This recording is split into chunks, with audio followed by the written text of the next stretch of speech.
So the priest, the minister, and the rabbi were on their way to a conference in the Holy Land, but their helicopter crashed, and the three of them survived, but found themselves just walking in the middle of the desert.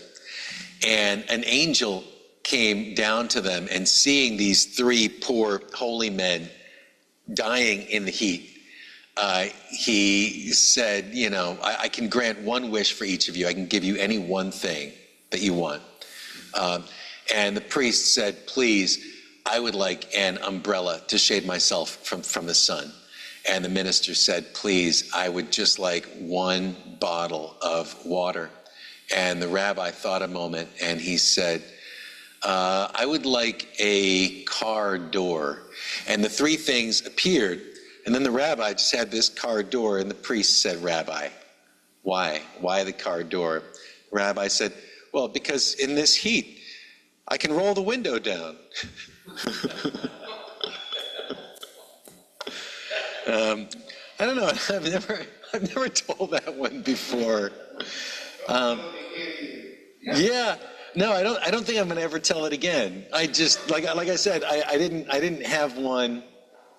I didn't have one in mind, and for some reason I was like, oh, you know, maybe there's one I've just never told before, and that one popped into my head.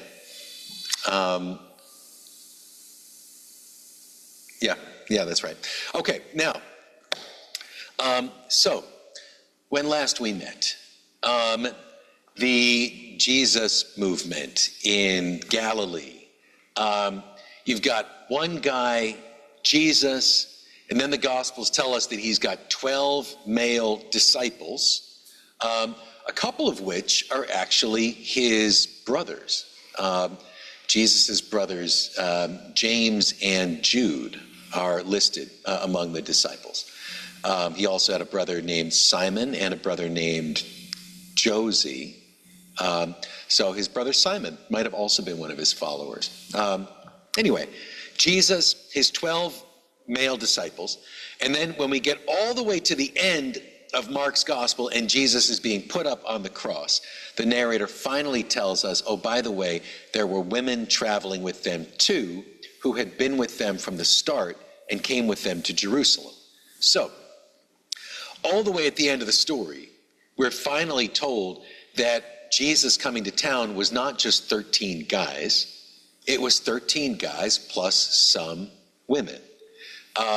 And we know from later documents that, Jesus' brothers, they were married, they had wives, and that some of the disciples were married. I mean, presumably some of the women who traveled with them were like wives of the disciples. So our whole kind of picture of the original Jesus movement suddenly changes. In Luke's gospel, Jesus sends his followers out to go and kind of spread his words in the various places. And he tells them, when you go into town as a stranger, you should always go in pairs. And this is a little bit actually suspicious, because if you send, men out in pairs, you send unemployed men out in pairs, they're likely to look kind of menacing.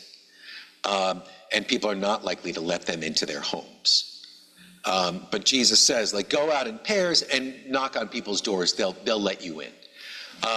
So one scholarly theory is that Jesus sent his followers out in male and female pairs, because a couple knocking at your door, like a homeless male and female knocking at your door, is going to seem less frightening than just two full-grown men at your door asking if they can come inside. Now, we don't know, because in Luke's gospel, the genders are not specified, but that is just because I think it says in Luke's gospel that he sends out like 40 people and that they're all in pairs. So one theory is maybe he sent them out in male and female pairs. All right. So we have a little bit to go on as far as women in the Jesus movement. We also know that even a generation, even later, after Jesus died, there was still a recollection in early Christianity that he had had these friends, Mary, Martha, and their brother Lazarus, who appear in all of the Gospels as like friends of Jesus. But apparently, those names were kind of circulating as people who had become kind of important in the Jesus movement after Jesus died. So we have a limited amount to go on, and like I said, Jesus's brothers, surviving disciples, even his nephews, they all disappear from the official record when Rome destroys the temple in the year 70. So that's where the trail of like the Jesus family goes cold. But he was part of a family. Okay, now, that's the Jesus movement, which is arguably either 13 guys or 23 male and female or 40 people. But whatever it is, it's a very small movement in Judea. We'll run into them later. But for now, that's the Jesus movement in Judea.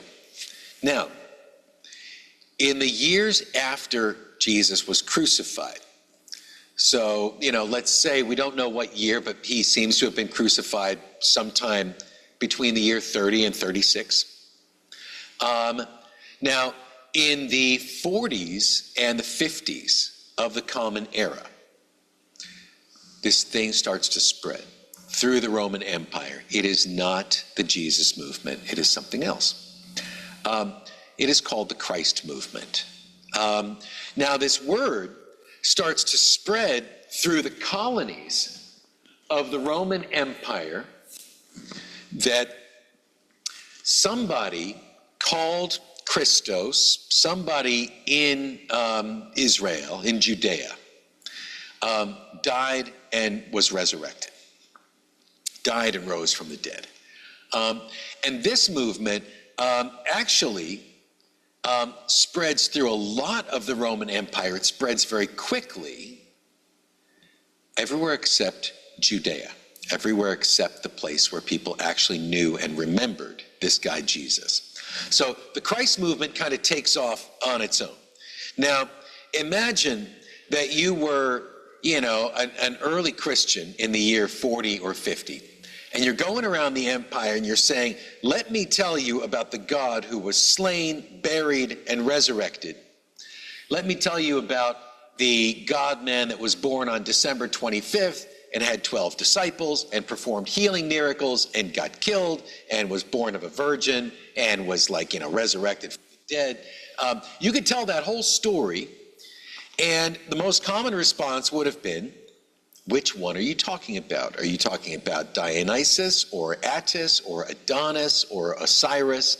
The big trend in that decade, in that generation, the big trend in religion throughout the Roman Empire was stories of a God-man who was virgin born, 12 disciples, healing miracles, death and resurrection, all of that stuff.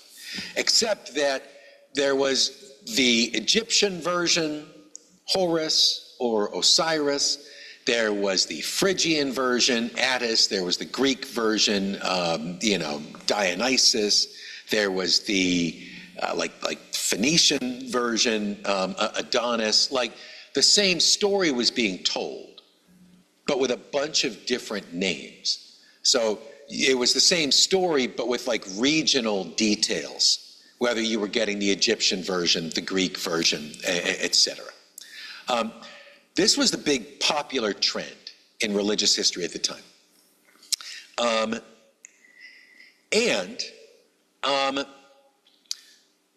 The Roman Empire was very tolerant of this. The Roman Empire was not religiously intolerant. You could practice any religion you wanted. As long as at some point in your ritual, you raised up a glass and said, also, Caesar is divine, and then everybody had to drink to that they agreed. And then you went on with your ritual. And it could be a ritual of any religion on earth. The only exception was Judaism, because when the Romans said to the Jews, you have to raise a glass and say that the emperor is divine, the Jews said, nope, that's one of the 10 Commandments. You can kill every single one of us, but we will never do that. And the Romans said, like, okay. Then the Christian thing gets started, the Christ movement. And they also are not raising a glass and saying that the emperor is divine. And the Romans say, like, you have to do that in order to practice your religion legally. And the Christ movement says, like, no, we don't. We're the new Judaism. Like, that thing is over. We're doing it now. And, like, so we've inherited that. And Rome said, no. They said, no. We did that for them. We're not doing it again. Nobody else. We're not doing it for you or anyone else. Everybody else has to raise a glass. That is how Christianity became illegal in the empire. It was by choice. Because they were too busy raising their glass to Jesus. And by raising the glass, I don't mean like a sip from a communion cup. I mean like people would get drunk. They would go to this thing and like they would get drunk on wine. Anyway, no surprise that considering like the big popular trend in religious, development at the time, that stories started to accumulate around this kind of generic figure, this kind of blank character of Christos. And people started to say, well, he must have been born on December 25th. And he must have been born of a virgin, and he must have had 12 disciples because all of his buddies, of this same generation did that. He must have performed healing miracles and been dead and resurrected. So that same kind of story, the same pieces accumulate around this figure of Christos. But nobody really knows anything about him. The name Jesus was the most popular name in Judea at the time. Statistically, 1 out of 5 boys of that generation was named Jesus. And so if you were going to take a guess about Christos having a proper name, Jesus would be literally your best guess, statistically. So now we've got Jesus and Christos and a lot of this stuff that's the same biography as these other gods. Every so often a college student will, come up to me and say, like, but did you know that, like, Mithra also had 12 disciples and was born on December 25th and performed these miracles and virgin birth and death and resurrection? And they really seem to think I'm going to have some heart attack on the spot. No, I am not shocked. I don't care about these things about Mithra. I don't care about these things about Jesus either. That's just not important to me. Anyway, it does not shake my faith to find out that Jesus was not the only member of that generation of godlings to have this same biography.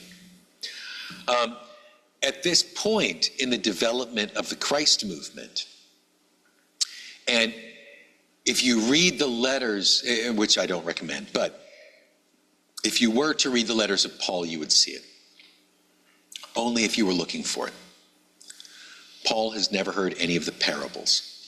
Paul never says a father had 2 sons. Paul never actually mentions any biographical details about Jesus. Paul does not know anything about who this guy Christos was if you met him on the street or if you heard him talk. The only things Paul ever says about him is that he was resurrected, crucified, and that and Paul tells the story of the Last Supper. Which actually doesn't sound a lot like the Jesus that I know. But that's the only thing that Paul knows.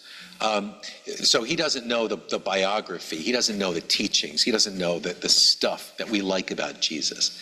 That's all going to get kind of added in later. In the year 70, the Jesus movement and the Christ movement are going to get combined by a gospel author. We'll come back to that. Well, no, I'll just say it now. While the temple was on fire, people were running around asking, why is the Jerusalem temple on fire? And this person, we don't know who it was, but some person decided that they were going to explain it, and that they were going to say the Jerusalem temple is on fire because the Jews ordered the death of this guy who predicted that the temple would be torn down. And it's a major theme in Mark's gospel. Jesus keeps predicting, tear down this temple and I will rebuild it. He keeps saying the temple is going to get torn. Anyway, so at that point, this author is going to take a handful of Paul's letters and some other document, a handful of sayings of this guy, Jesus of Nazareth. And the author is going to hurriedly put them together in order to answer the question, why is the temple on fire? The author is going to produce what we call the gospel according to Mark. But that's the first time that the Jesus movement and the Christ movement get kind of merged together. And the author does it in this really, really interesting way. Anyway. Okay. But for now, it's the 40s and 50s. Nobody knows anything about this Jesus of Nazareth. Just the name Christos, the name Jesus, resurrected.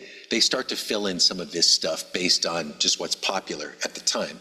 And unlike Horus, Mithra, Attis, Adonis, Christos comes with something else. There is a free bonus that's going to make this the most popular of all of those religions. And that is, there was a great curiosity about Judaism in the Roman Empire. A lot of people had a lot of questions about Judaism.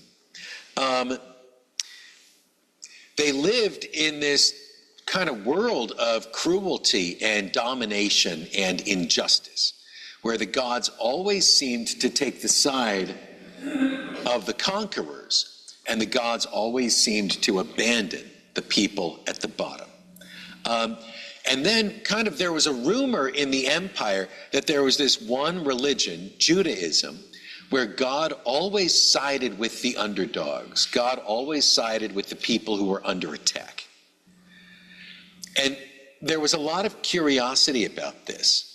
Like, what do you mean there's a God who always sides with the losers? And most people felt like losers, and they were tired of gods who always sided with the winners.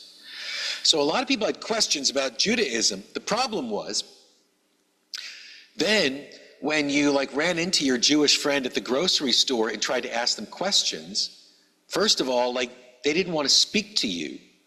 And they weren't even shopping in the same section.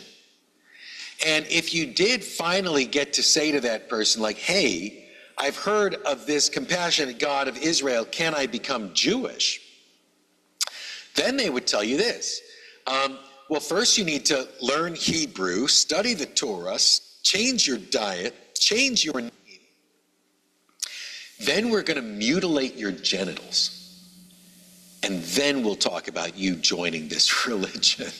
So for a lot of people in the Roman Empire, they were really curious about this thing, but the price was really steep.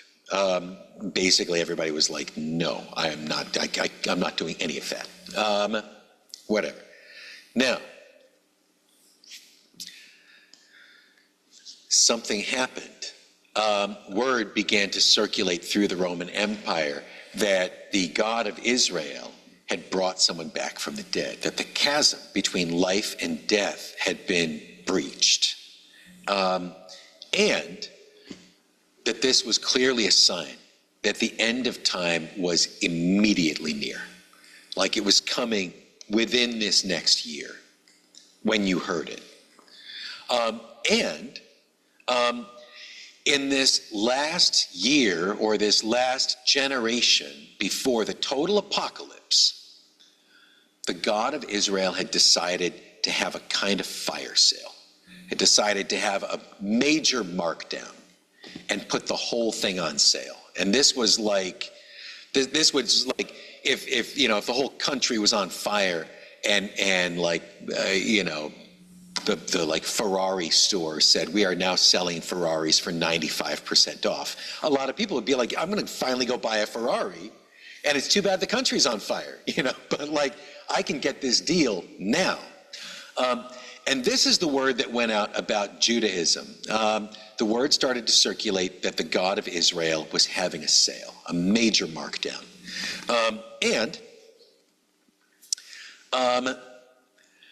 The sale was total access to God and total freedom from the law. Now, by the law, I mean the Torah. All of that, thou shalt not this, thou shalt not that, don't eat that, don't wear that, don't clean your house that way, don't marry that person, don't do this, don't do that. All of that stuff.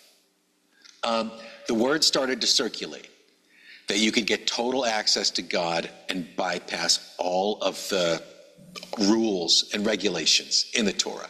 And there was a great deal of excitement about this.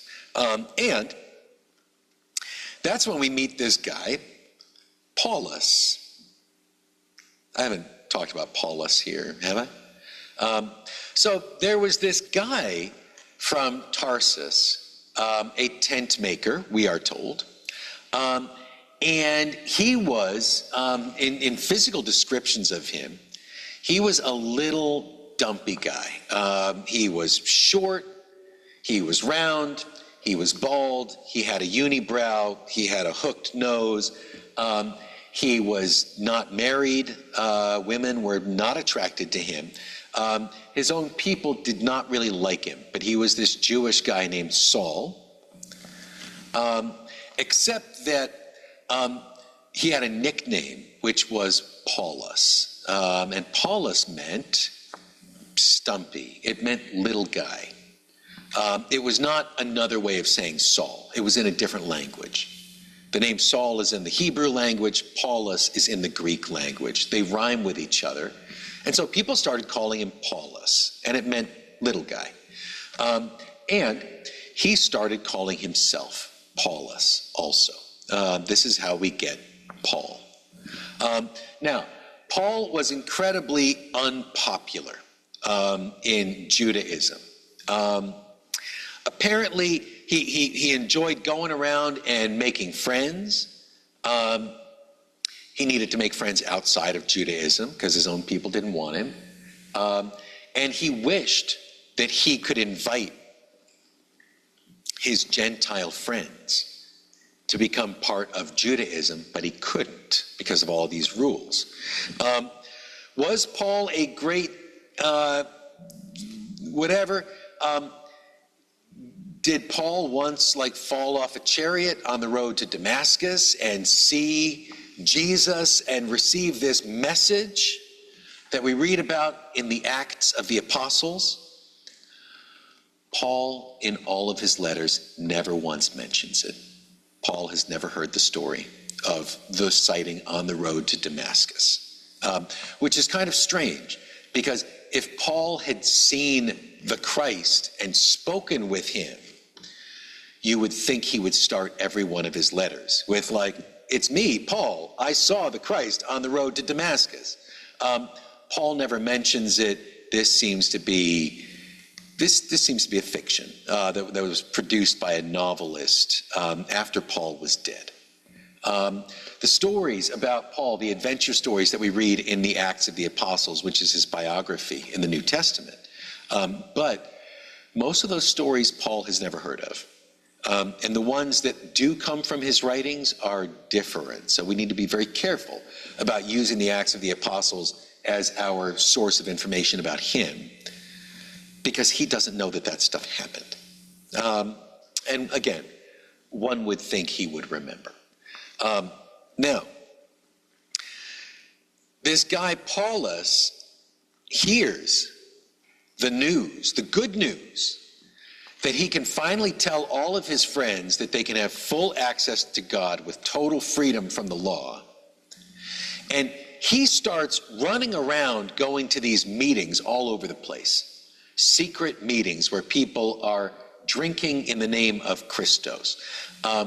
What he sees horrifies him. He sees a lot of drunken, weird stuff going on. And the people who are getting drunk and doing these things, who are not Jewish people, But the people who are getting drunk and doing these things are saying, like, this is the new Judaism. They're like getting wasted on the table.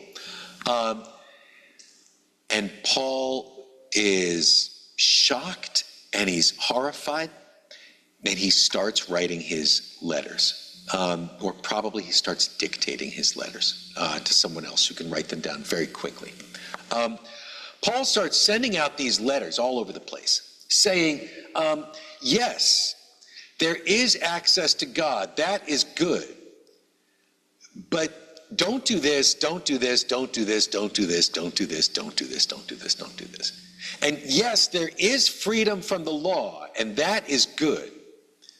But don't do this, don't do this, don't do this. All of these things that he sees people doing with their freedom from the law, he keeps writing these letters and saying, you can't do that anymore. So you got to stop doing that. And from Paul's letters, we get some accidental portraits. In Paul's letters, we get a mix of descriptive. That is Paul describing what he sees in early Christianity, usually by saying, like, don't do this thing that you keep doing. And then there's prescriptive, which is Paul saying what he thinks the early church should be. So every time he says, don't do this, it means that he's seeing people doing that. And every time he says, you should do this, it means he's not seeing people doing that, but he thinks they should. So traditionally, when we read Paul's letters, we say, Paul said to do this, and that means that must be what everybody was doing. And Paul said not to do this, and that means probably nobody was doing that. That doesn't make any logical sense. It must be the obvious. He was telling people not to do the things that he saw them doing. And he was telling them to do the things that they were not doing. So if we want a portrait of early Christianity, we would really have to read Paul's letters as the opposite. And then we would see, like, oh, people were doing this, and they were not doing that. All right. Paul is running around doing this. The early church was illegal. If they caught you doing it, they could put you in the arena to be literally eaten by lions, or trampled by elephants, or they could make you fight ostriches. Just several ostriches, or whatever animal they had shipped in from the colonies. They were always shipping in animals from the colonies and saying, like, what would happen if a person fought this? And they would just make you do it. They could also make you fight sea creatures. They could flood the arena, and they could put you in there with, like, sharks if they wanted to. So Christians eaten by lions, that was definitely something that happened. But lions weren't the only animal that they used for this. So Christianity was illegal because the early Christians refused to raise a glass and celebrate the divinity of the emperor. It's likely that this seems to have been the primary symbol for the early church, not the cross, but the fish, a symbol of feeding people, a symbol of sharing, and that what you share will be magnified, that sharing, like the story of the loaves and fishes, that sharing with others will not cause you to have less. Sharing with others will help you to have more.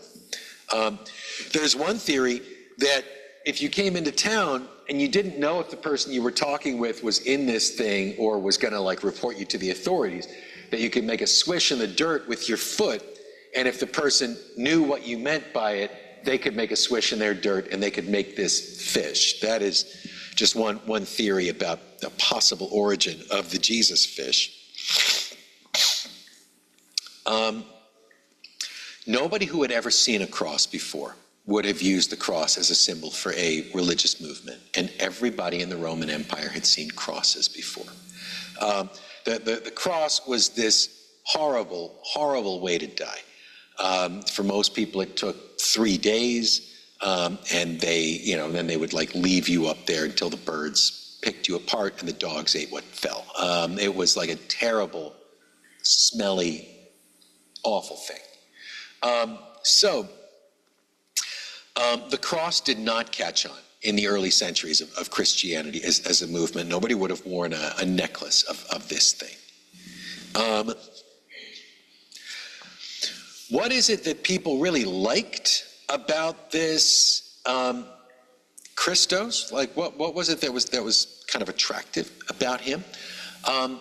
They didn't know the stories that Jesus told. They didn't know the things that Jesus said.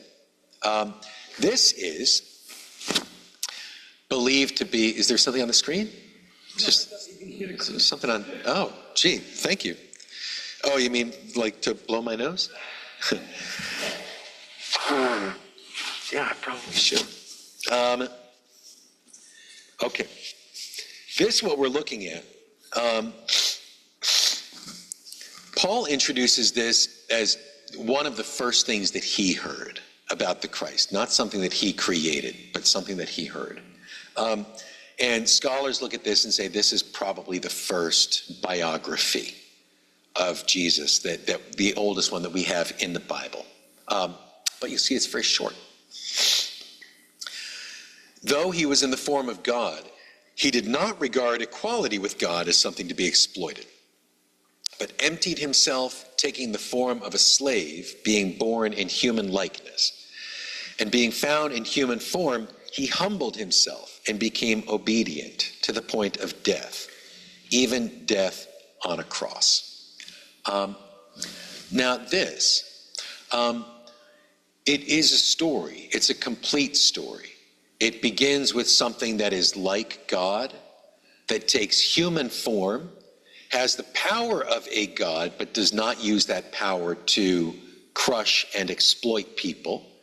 Instead, this humanoid being uses that power to be humble and obedient. Then this being dies on a cross. So this is a very simple story. And this is probably the most that anybody knew about this Christos figure, as in the first generation of the early church. Just that it was somebody who had power, but didn't use the power to hurt people. Now, this was actually a very attractive story, because all of the other gods who had this kind of power also had appetites and they had aggression. All of the other gods who had this power were using it to crush and destroy and hurt people.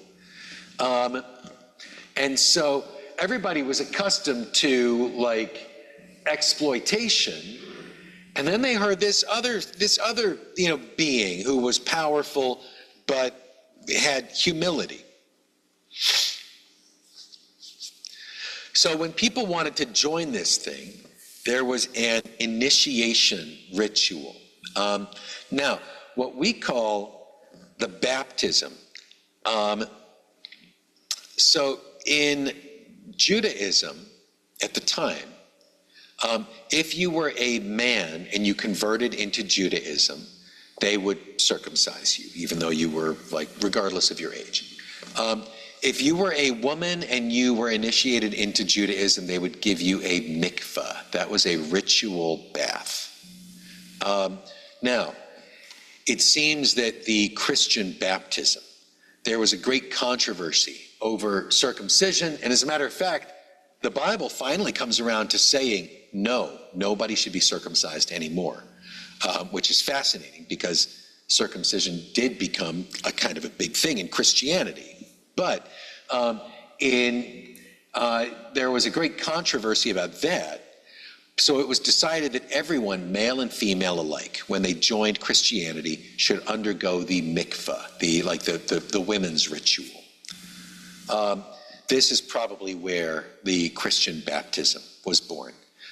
Remember that in the Bible, you get baptized like in a river by immersing your full body. And in the Bible, children do not get baptized. And never in the Bible does it say that a child should be baptized. Child baptism is not going to become a thing for another 1,000 years. there will be a plague in Europe where people are dying so fast that priests will start baptizing babies because infant mortality was so high. And they'll say, like, but these babies will never get a chance to grow up and be adults, so that they can never get baptized. And so somebody will get the idea, like, I guess we should start baptizing the babies, just in case. And so then 1,000 years, more than 1,000 years after Jesus, infant baptism will get started. But that's that's halfway through Christian history. All right. Now, Paul reports that when he was baptized, they sang this song. So this is another one of our fragments of the early Christ movement in its first generation before Paul joined it. They would sing this song. There is no longer Jew nor Greek. There is no longer slave nor free. There is no longer male nor female. For all of you are one in Christ Jesus. He's saying that the church meeting, which is in somebody's home, is a place where, like, for a couple of hours a week, everybody is equal, regardless of their ethnicity, regardless of their, like, economic standing, even regardless of their gender.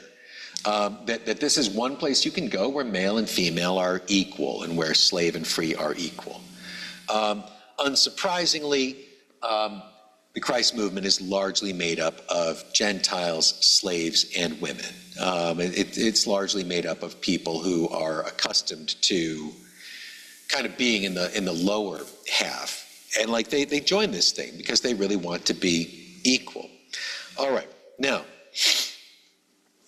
Paul is so excited about sharing this, and he himself rewrites the baptismal hymn. He's very excited, but something about it makes him nervous. He writes, "For in one Spirit we were all baptized into one body, Jews or Greeks, slaves or free, and we were all made to drink of one Spirit." Paul has kind of just quietly eliminated the equality of male and female.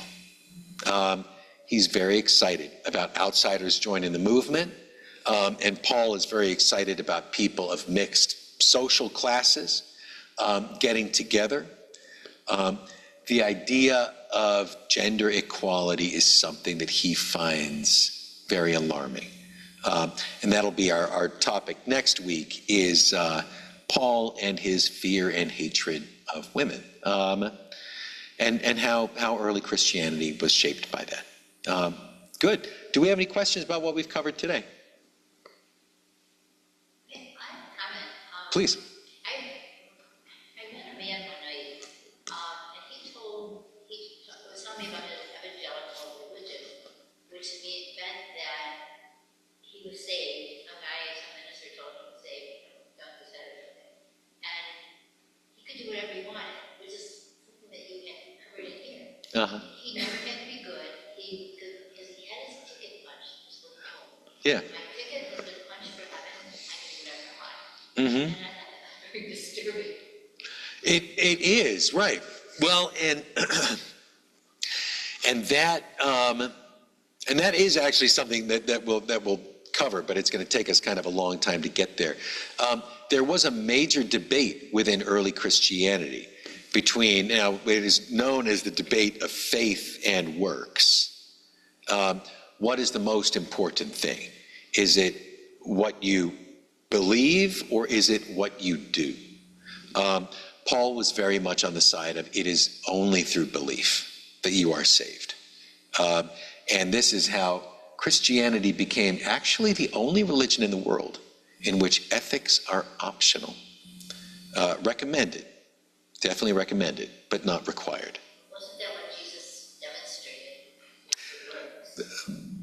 I mean, I never said Christianity was based on Jesus.